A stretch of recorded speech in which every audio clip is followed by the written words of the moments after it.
computer's acting up now. Oh, there it is. Hi, everyone. Welcome to the Mystery Mingle. I am here with Elizabeth Spann Craig. Hey, everybody. Thanks so much for joining me. Thanks so much for having me. I'm so excited to be here. Yeah, so this audience loves you. We Aww. read the first book in this series, which I loved, everybody loved, everyone thought was amazing. And that was the first in the Library Village Mysteries. So, and since then, it's like I blinked and you're already on number 10. It's kind of weird how that happens sometimes. You Yeah. just get into that writing groove, and the next thing you know, you've got 10 books for the series under your belt. Yeah. So you obviously like writing this series. Oh, I love it. I love it. Yeah, it was one of the ones I was just really excited about, getting set up, and I love libraries, so it was just one of those natural kind of things for me to do. Cool. So for those of you who do not know Elizabeth Spann Craig, she has a ton of fun mysteries. They're all cozies, and they're all mostly set, it sounds like the South, right? They're mostly just because that's what I'm familiar with. And so it just comes a little bit more naturally, but probably different aspects of the South. Some of them are kind of like on the weird side of the South, which the South can be very weird. I think Village Library Mysteries is a little less Southern than some of the other ones I've got, but it is still set in the South. Yeah, I mean, it is in the South, but I really didn't get that Southern. It's not like your series for the barbecue. That and Myrtle are very Southern. Exactly. That is very true. Yeah. So let's talk about this book. I guess, why don't you tell us about this book and what's going to happen and who's going to get murdered?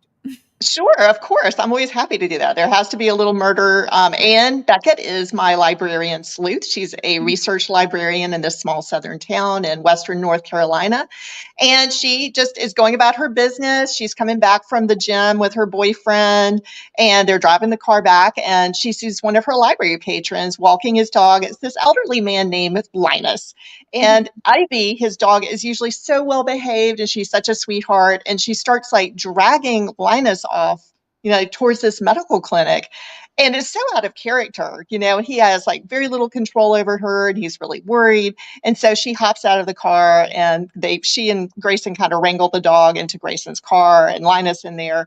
But Ann being Ann and being a sleuth, of course, she has to go try to see what's happening over there. She wants to, and of course it's a body because, we're in murder mystery territory. And it's a doctor in this small town. In small town doctors, everybody kind of uses them. There's only so many that you've got. So he's a popular guy in town, but obviously somebody wants to kill him. So that's what happens. All right then. And for those who are like me and like read book 1, they love the series. I read book 2, and then again, I blinked and we're on 10. So Grayson is the boyfriend. Yes, that's correct. You picked him up like what, around book 5, book 6? He was in book 1, but he wasn't a boyfriend. He was like her love interest. She's this really eloquent kind of person who reads a lot, and she's really well spoken usually. But she's tongue-tied around this guy. He's her new neighbor, and she's not really even sure he really knows her name or, that she exists, honestly. And same also for book 2, although with book 2, they get involved on a case together because his sister is actually the victim. But clearly he's not thinking romantic thoughts about anybody because his sister just died. So, but it gets them closer together in a different sort of way. Right. And then, so for romance, in the first book, the murder victim was actually someone that another library patron was trying to set her up with. Yes, that's correct. Yeah, she's this really private kind of person, and she loves books. She loves the library. She loves her job. And the only annoying thing is people, she's single. She's in her early 30s. People keep trying to set her up on these blind dates. And she goes, and they're just disastrous, but not disastrous like this, where she finds a body because her blind date is dead. That's a different kind of really bad first date. I mean, if you're going to be stood up, I feel like that's less than like... Yeah, it's not like he saw you and he's like, I don't want to date this person. He's just true. Exactly. Yeah, that's the way it happens. Yeah. And so all of these books, some of them I noticed are set at the library because I was looking through the descriptions, all of them. And some of them you choose new locations. Like this one is set in the hospital a lot. It is. And I know you've got in your pastry series, the bakery is probably like your hub mostly in your series. And in mine, the library is sort of the hub, but also Anne's cottage, there's not very much change in setting usually. But you're right, there's a lot of stuff set at at this medical clinic this time. We have 3 suspects that are involved in medicine that could potentially have wanted this wonderful doctor that everybody loves so much to die. So we have a little bit more on the medical side, this side of this particular book, anyway. Okay. And is this a new character that we've introduced, the murder victim, or did we see him in past books where she like went to the doctor or no? Now, I usually just kind of get rid of the victim in terms of it's somebody completely different.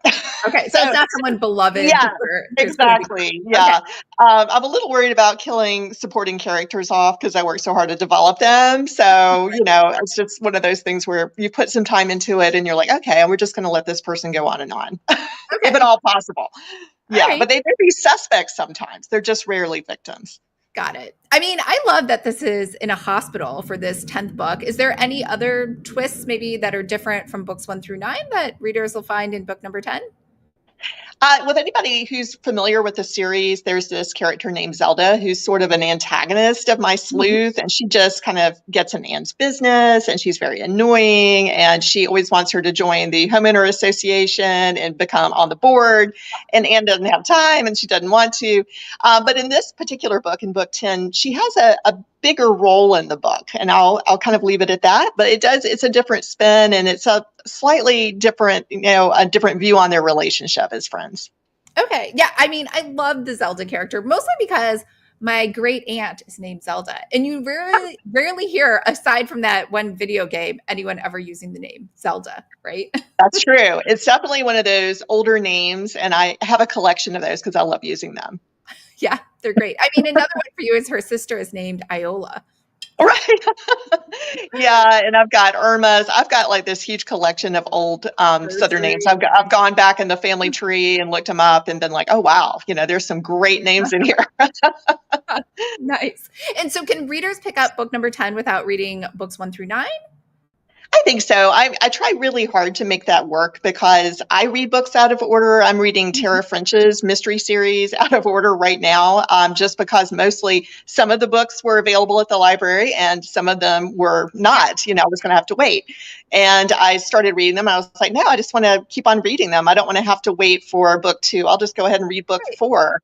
And that's the way you do if you're an avid library user like I am. And so I just try with my books. I make sure I limit the number of characters. I reintroduce them when they've been off stage for a while. I try to make sure that people who've been reading the stories for a while are not going to be bored by the descriptions and kind of like my quick little notes saying who the person is and how they relate to the story, but also so new readers won't be confused when they step in. Okay. And then I guess how many more books do you have planned in the series? For the series, Mm-hmm. I probably just going to let it go on as long as I feel like readers are interested. I'm doing book 24 in one of my series right now. I would say, definitely in the 20s. I can go beyond that if there's reader interest. Okay. I'm definitely interested in it. So All right. hopefully, I can sometimes write books even if nobody's interested because I just have fun in the story world. I'm just thinking the story world's a lot of fun. Yeah, for sure. And I guess, so if you're listening to this now and you're like wondering like where to start, I mean, I definitely would start with book number 1 because it helps establish everything. And after you read it, you can watch the book club Cozy Escape where we all talked about it. But I guess, is there anything, if you want to bring people up to speed really quickly as they go into book 10, like the lay of the land for them? In terms of the books, I would say the recurring storyline is going to be Anne and Grayson's relationship, and it's continuing. I'm going off screen a little bit, sorry. It's sort of continuing on. It's obviously you've got drawbacks, you've got different things that happen, relationship changes. That's going to be the main story arc, but every other book, I think you can jump right in. I think it's going to be one of those things where we have our Anne, she's going to be at the library. She's very public facing, even though she's a private kind of introspective person, but she's dealing with the public a lot with her job. And so she gets all these tidbits of information. She learns a lot from the public. She listens to a lot of gossip. And that's how she solves these cases. And that's probably mostly what you need to know going in. Okay. And there was a little bit of romance, like hints and clues and mystery in the book too, right? Yes, that's correct. Absolutely. All Yeah. right. How much of that is incorporated in other books, like the romance or love causes, or do you just kind of touch on that in each book as a possible motive? Yes, plenty of that. Yeah, definitely. Because, of course, when you're writing cozy mysteries, you don't have like huge motives for murder. You've got things like that are very small town kind of stuff, especially. So for me, it's like interpersonal relationships, people having affairs with other people making their husbands or wives upset, brothers and sisters sometimes not getting along, neighbors definitely not getting along with each other, just these very small town motives. But yeah, love is often a reason that somebody is going to want to murder somebody else. Either they're jealous or they're after revenge, or, they've been the spurned lover. But all of those things make for great motives and cozy Mhm. mysteries. All right. And just so you know, so whenever we have like a book themed cozy, the library usually ends up being everyone's first choice. People just love libraries. And when I read the first two, and I was surprised when I found out, I was like, oh, Elizabeth must have been a librarian. And you're not a librarian, right? I'm not. I'm not. You would think so. In fact, I've had librarians to write me and be like, "Oh, what library did you work for?" And I'm like, "I am just a patron who has spent a lot of time in libraries over the No, years." so good because I'm like, she knows everything about the library and how it works and the inner workings and also the board of directors, right? And how they work and how events It's get set true. Yeah, yeah. I just observe a lot. I've sat in there. I mean, I was a kid, and my dad and I would go biking over to the library, and he was a high school English teacher, so he was grading papers, and I was reading Nancy Drew books and kind of, listening and looking and seeing what was going on. Daddy was also a trustee on the board, so I had kind of up. that perspective a little bit going in, which did help. But mostly it's just me just hanging out there and seeing everything going on. And did you ever consider a career as a librarian? I always wanted to be a writer, but if that didn't work out, then that was one of the careers that was definitely, in my back pocket. That or probably an English teacher, because I was your typical writer, English major person. That would have been something I would have been interested in for sure. I mean, still, even now, when I'm at the library, I feel like, oh, this would be so much fun. I could work over at the tech desk, and help people with the printer Right. or something. I mean, I don't know. It seems really appealing to me, obviously.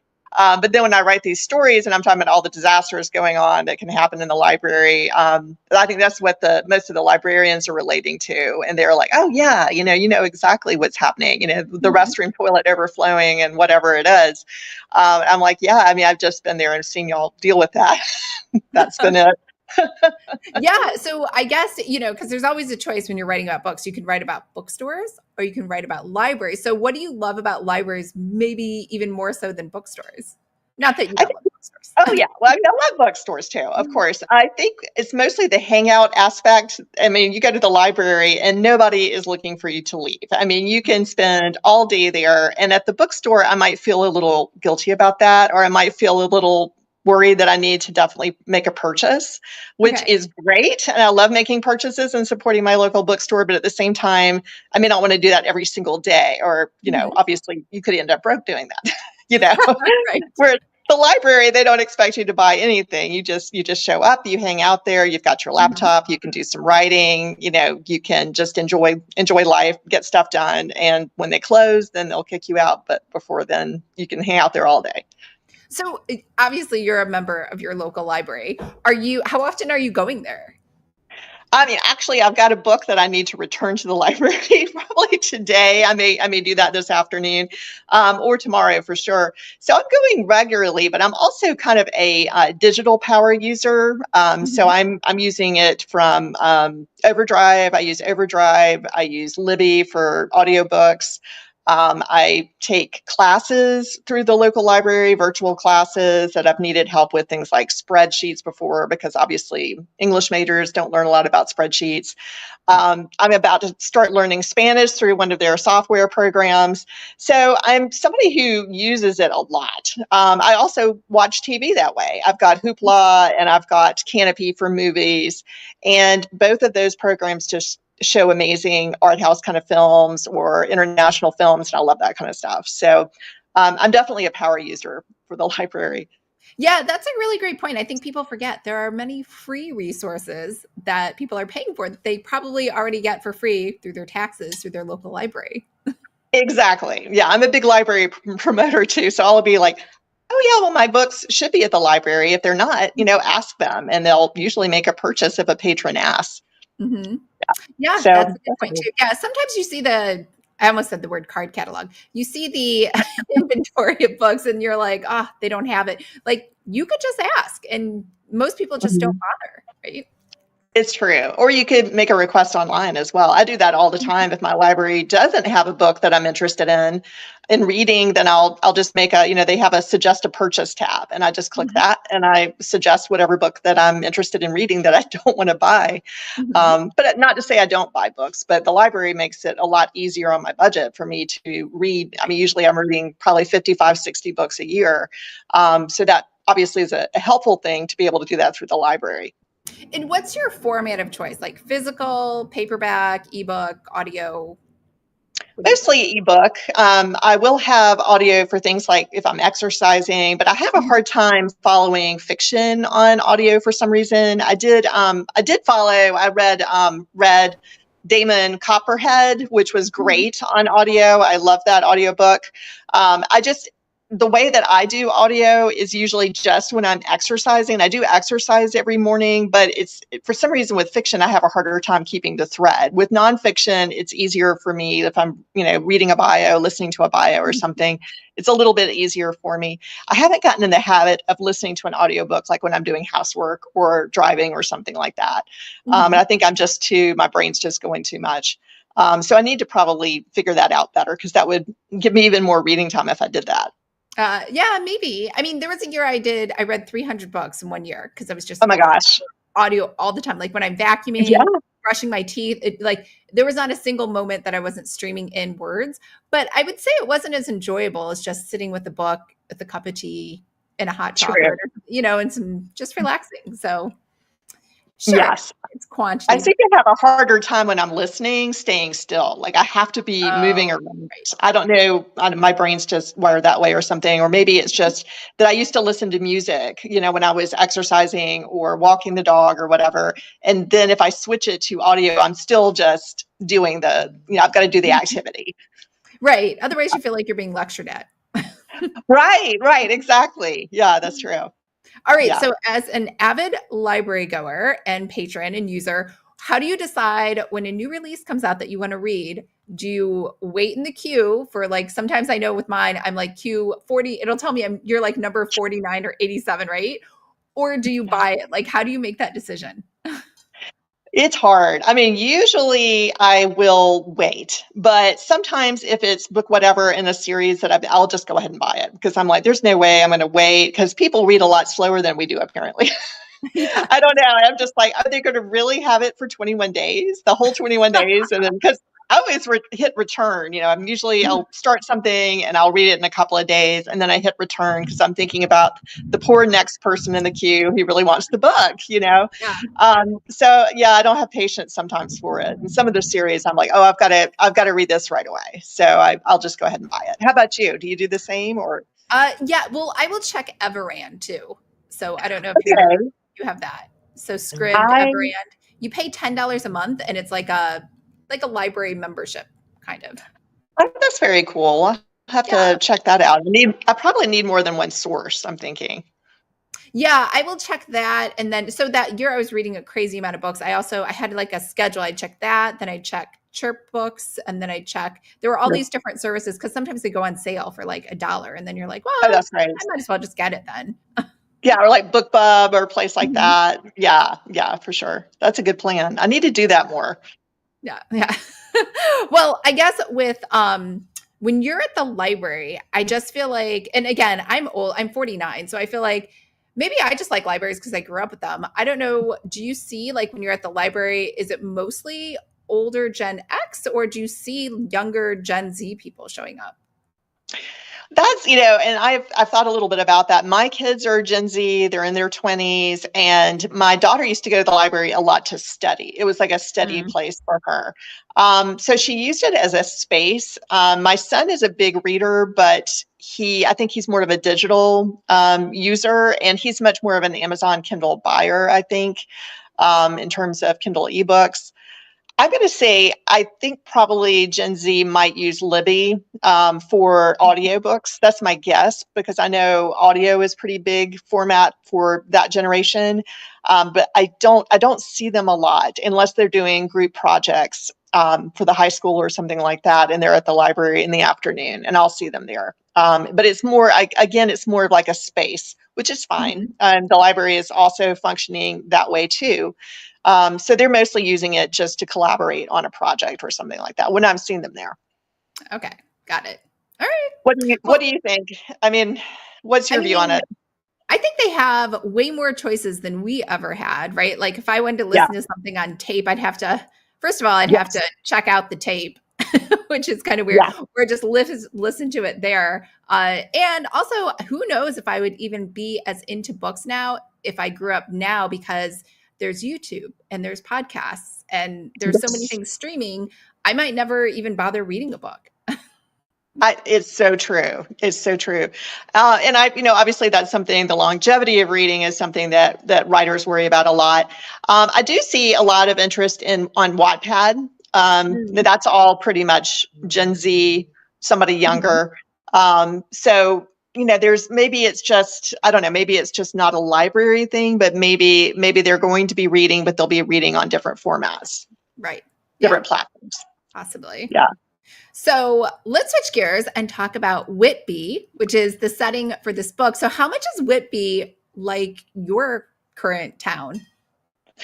It's kind of an amalgam of a couple of different places. One of them is Anderson, South Carolina, which is where I grew up, and Mhm. the town of Asheville, North Carolina, which is about 30 minutes from where I am. But Asheville, more of like the way it was when I was a kid, which has been a while because I'm 52, so it's been a while. But it's pretty similar. I moved a year and a half ago from Charlotte, North Mhm. Carolina, which obviously is a big town. It's got the metro is over 1 million people, to Hendersonville. And now where I'm living is very similar to the place I was writing in 2019 when I started the series. And so I don't know if that's something that appealed to me when I was Mhm. looking over here, where my husband and I are both, looking at just, the kids are out of the nest, different Mhm. place to go. And so, yeah, it's got a nice little downtown. It's got a great library. There's a lot of aspects of it that are similar, but it was like completely accidental. And usually, I'm sure you're the same way. It's like if I'm picking a fictional town to write about, which I usually am, then I like to make it so I know where I'm going in my head. So I might Mhm. have certain aspects of it be similar to a place I'm very familiar with. So that way, I mean, I can't draw a map. I'm not one of those kind of writers who can accomplish something like that. So that way, at least I don't get lost in my own towns. But it's Mhm. interesting when you end up moving to a town that's very similar to the place that you imagine. It makes it interesting. Oh, cool. And so, are there all four seasons where you live and in our imaginary Whitby? Yeah, there are, which is very nice. In fact, the town I live in, Hendersonville, is City of Four Seasons, which is kind of funny. And Whitby has all four seasons too. So it's because it's the mountains of North Carolina, you get all kinds of weather there. And so, when you go to write each of these books, is there a particular season that you like more than others, or do you just kind of do you try to match up the season with what's going on in that book? I do to a certain degree, and sometimes I'll think about when the book is going to release, because then you're like, okay, well, it's going to come out in, I mean, obviously winter time now, but in Booked Up, which is book 10 of the series, it's not winter then. But there is a storm that comes through and causes like a lot of confusion during a block party that Poor Ann is trying to help Zelda with. Mhm. Um, so, weather is very impactful. The South, I often don't write summer scenes Mhm. because it's not quite as cozy. I don't know, with air conditioning. I mean, I think when you're reading cozy, sometimes you want to just kind of cuddle up with your tea or your coffee, and Mhm. you want to read and be in this really kind of chilly setting, which the South can be. But it's kind of nice if you do that in the fall and winter. So I have quite a few fall and winter books, or early spring. Okay. Yeah, that's true. When I think of the South, I think in the summer it's going to be hot and sticky and humid Yeah. and mosquitoes, right? Yeah. So, knowing that this is the South, are there other parts of Whitby? I did say it's less Southern, but it's still in the South. Are there like Southern quirks or cultural things you've tried to incorporate into the Whitby town? I think with a small town in the South, gossip is just huge. There are Mhm. people who just, that's what they do, is they kind of collect it at the beauty parlor, or they collect it at their bar that they go to, and then they kind of spread it around. And it's very helpful with a murder mystery if you have gossip going around, because that's how your sleuth, who is obviously a gifted amateur, is going to figure out who did this, Mhm. because she doesn't have access to a lot of the forensic stuff. And if you're writing a cozy, you're not writing forensic stuff anyway. So that aspect is helpful. I would also say that I love doing Southern funerals. It's like probably my favorite thing to write about, because they're so over the top. I mean, often you'll have like a big service. You'll have this huge spread at a reception afterwards, and you've got church Mhm. ladies who are kind of doling out casseroles and just really, really heavy Southern comfort food, fried chicken, ham biscuits, stuff like that. And it's a lot of fun. It gives also a nice opportunity for the sleuth to speak with maybe one or more of the suspects, who's at Mhm. the funeral. They're trying to prove that they really cared about this victim that they might have killed. So, and then you've got the cops in the background because they have to go to the funerals too. Got it. So Memphis, the Memphis BBQ series. I mean, Memphis is the actual real city, right? Memphis. Are there other Yes. cities in the South, like through your travels or visits, that you like really love, or we might possibly see a future cozy mystery set in? Yeah, I mean, honestly, I would love to do at some point a beach series. I think that would be a lot of fun. Folly Beach is a great place near Charleston that's fun to Mhm. write. Memphis was one of those I was kind of assigned to write for Penguin Random House. I went over and visited Memphis with my family, loved it. Mhm. Absolutely great place, but they asked me to write it, and they said, "Can you do that? We just needed to be set in Memphis and set around a barbecue restaurant." And I said yes, even though I had never been to Memphis and I was a vegetarian. But everybody tasted the barbecue for me and told me how it was, and it's just an amazing place. I mean, I did the whole thing. I did Beale Street, loved seeing BB King's place, Mhm. Graceland. Just a great city. But it's unusual for me because I don't usually write about real places, Mm. and yeah, I don't usually write about real places. In That's major that's a big cities, yeah, thing. that's a In big major part. cities. Yeah. Exactly. So I was following, what they asked me to do, and I think it turned out well.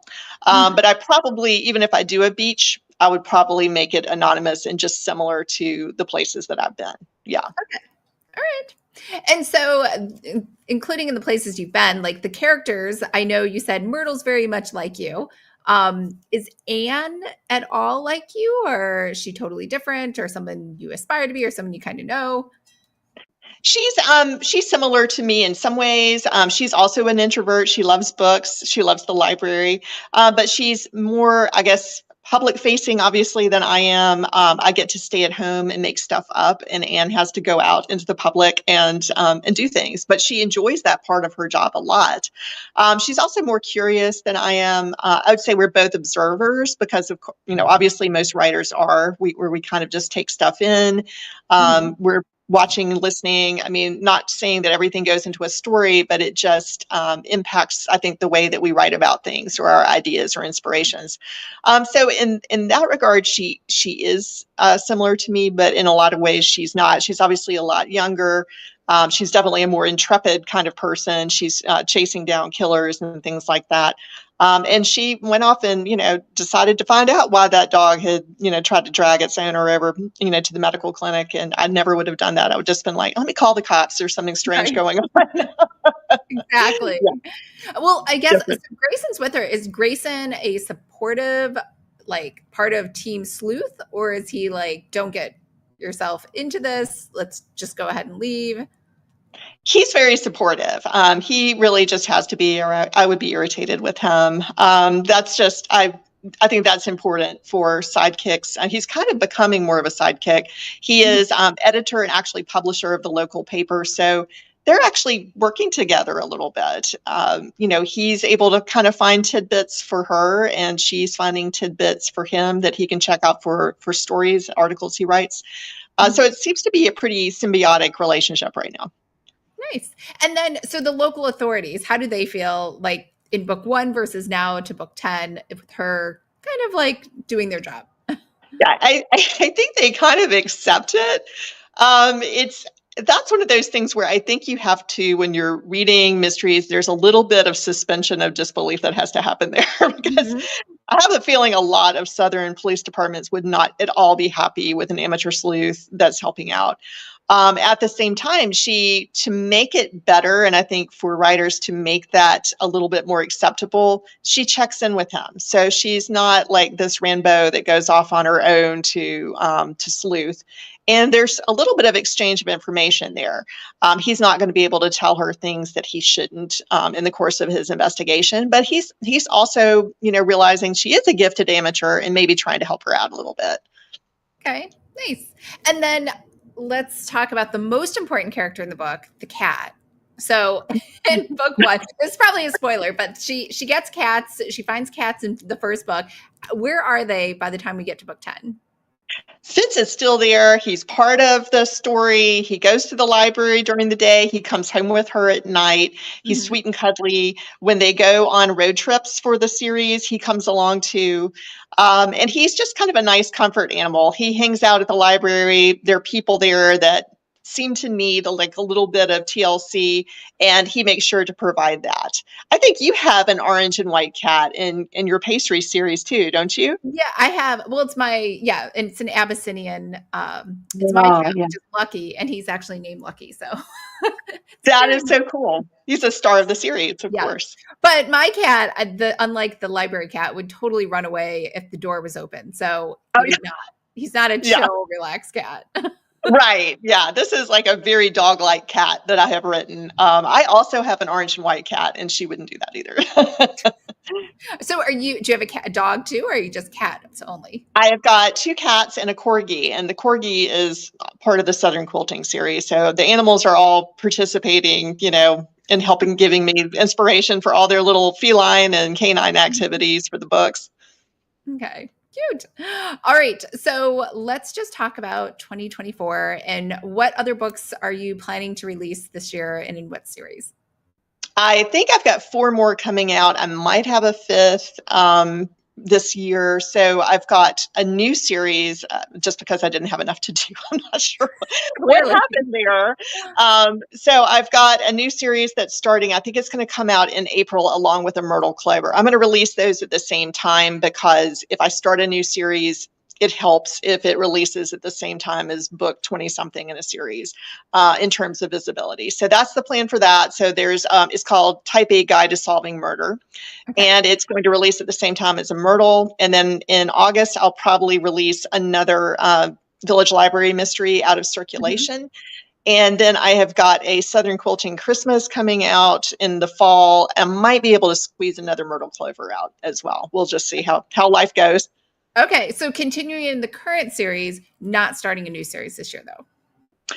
Starting one new series. One new series. Yes. Yeah. So I'll have 4 active series. So yeah, that's a lot of bouncing around. That is a lot. Well, that's exciting. I mean, I guess now that you're an empty nester, do you feel like you have way more free time than before? I do. It's one of those things, though, I think you have to, if you do have that kind of free time, you have to still schedule it because otherwise it's very easy to put it off. You know what I mean? Because it's not like you have to squeeze it in between carpool or whatever else you have going on. Is one of those things you have to do it right then, at least for me. So I get up in the morning and I get right on it. And then I try to write some more in the afternoon. But as you know, it's also like a lot of business related stuff. So maybe do some of that in the afternoon and less creative work then.